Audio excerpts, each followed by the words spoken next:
જંગલ ખાતાની ટીમ। વેરાવળ તાલુકાના ભાલપરા ગામની સીમમાં આવેલ તાલાલા ચોકડી પાસે સીએનજીના પંપની સામે મિતેશભાઈ શાહની વાડી આવેલ છે। આ વાડીમાં જર્જરિત ઢાળિયું આવેલ છે, તેમાં ઢોર રાખવામાં આવે છે।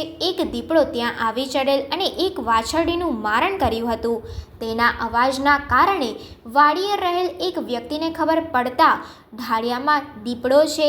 વાડી માલિક મિતેશભાઈ શાહને ફોન કરીને જાણ કરવામાં આવી હતી। મિતેશભાઈ શાહ દ્વારા વેરાવળ આરએફઓ પંપાણિયાને આ બાબતની જાણ કરેલ અને આરએફઓ પંપાણિયા તેના સ્ટાફ સાથે 8 કલાકના અરસામાં ઘટના સ્થળે આવી પહોંચ્યા હતા।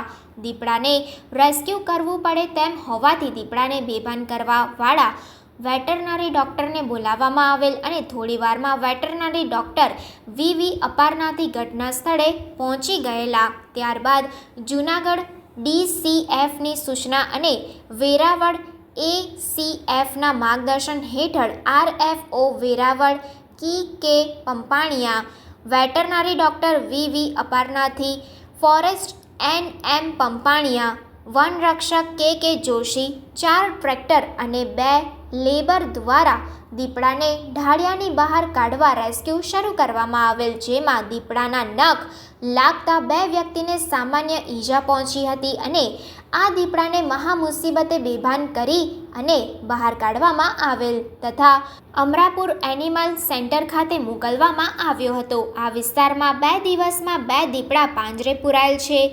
તારીખ 4ના ઉકડિયા ગામે 4 વર્ષના બાળકને મારી નાખેલ તે દીપડાને પણ પાંજરે પૂરેલ છે અને ભાલપરા ગામની સીમમાંથી દીપડાને રેસ્ક્યુ કરી પાંજરે પૂરવામાં આવશે। આ વિસ્તારમાં માનવ વસવાટમાં દીપડાના મોટા પ્રમાણમાં વસવાટ હોવાથી વાડી વિસ્તારમાં રહેતા ખેડૂતો સતત ભય હેઠળ જીવી રહ્યા છે।